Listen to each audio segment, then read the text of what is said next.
बहन कुमारी मायावती जी ने आज कहा कि उत्तर प्रदेश में भी आम आदमी पार्टी चुनाव लड़ने आ गई है, लेकिन दिल्ली में जो कुछ भी इन्होंने कहा उसको पूरा नहीं किया। दिल्ली में कोरोना काल में इन्होंने काम नहीं किया। और आपको याद होगा, ठीक यही बातें उत्तर प्रदेश के मुख्यमंत्री आदित्यनाथ जी ने कहा कि आम आदमी पार्टी उत्तर प्रदेश में लड़ने आ गई है, कोरोना काल में इन्होंने काम नहीं किया। मैं याद दिलाना चाहता हूं बहन जी को, आज अरविंद केजरीवाल जी के नेतृत्व में दिल्ली हिंदुस्तान का एकमात्र ऐसा प्रदेश है जहां पर 200 यूनिट बिजली फ्री दी जाती है, 400 यूनिट बिजली आधे दाम पर दी जाती है। और दिल्ली में इसका सबसे ज्यादा फायदा अगर किसी को है तो समाज के दलित, पिछड़े, शोषित वर्ग के लोगों को है। नंबर 1, दिल्ली के सरकारी स्कूल जो दुर्दशाग्रस्त थे, जहां पे टाट पट्टी पर बैठ के बच्चे पढ़ते थे, ऐसे सरकारी स्कूल जहां पे टॉयलेट के इंतजाम नहीं होते थे, ऐसे सरकारी स्कूल जहां पर लैब नहीं होते थे,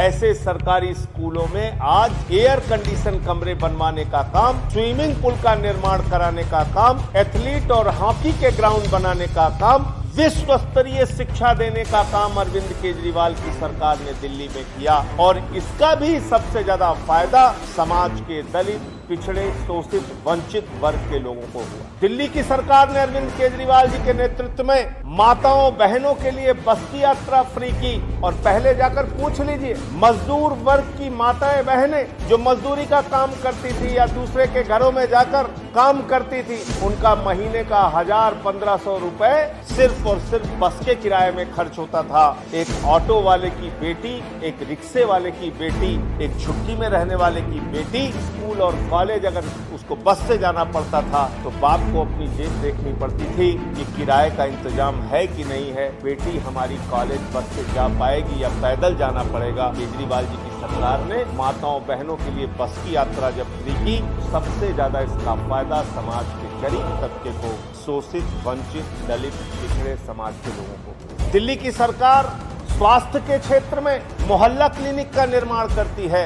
200 तरह की जांच वहां फ्री होती है, अल्ट्रासाउंड फ्री होता है, दवा फ्री होती है, इलाज फ्री होता है। 30 दिन के बाद अगर ऑपरेशन की डेट मिल रही हो तो सरकारी अस्पतालों के बजाय प्राइवेट हॉस्पिटल में आप ऑपरेशन करा लो, पैसा केजरीवाल जी की सरकार देती है। इसका भी सबसे ज्यादा फायदा समाज के वंचित वर्ग को, शोषित वर्ग को, गरीब तबके को। तो बहन जी से मैं कहना चाहता हूँ, आपसे निवेदन करना चाहता हूँ, मायावती जी आप कृपा करके जाइए दिल्ली, जाइए झुग्गी बस्तियों में, जाइए वहां पे जो अनऑथराइज्ड कॉलोनीज के एरिया है वहां पर जाइए दिल्ली के लोगों से मुलाकात कीजिए और पूछिए कि दिल्ली की सरकार बाबा साहब डॉक्टर भीमराव अंबेडकर के सपनों का भारत बना रही है या नहीं बना रही है। दिल्ली की सरकार हिंदुस्तान की पहली सरकार है जिसने कहा हम सरकारी स्कूलों में बाबा साहब का संविधान पढ़ाएंगे, हम डॉक्टर बाबा साहब भीमराव अंबेडकर के रास्ते पर चलने का काम।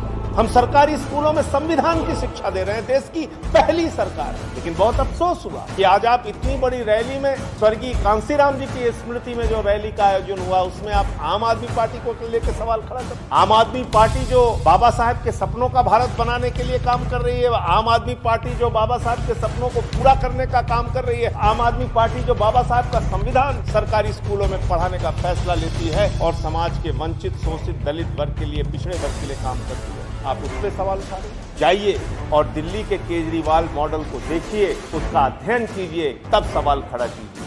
जो भाषा भारतीय जनता पार्टी बोलती है, जो भाषा आदित्यनाथ जी बोलते हैं, वही भाषा अगर आप बोल रही हैं तो कहीं ना कहीं आपके सवाल उठाने पर 1000 सवाल।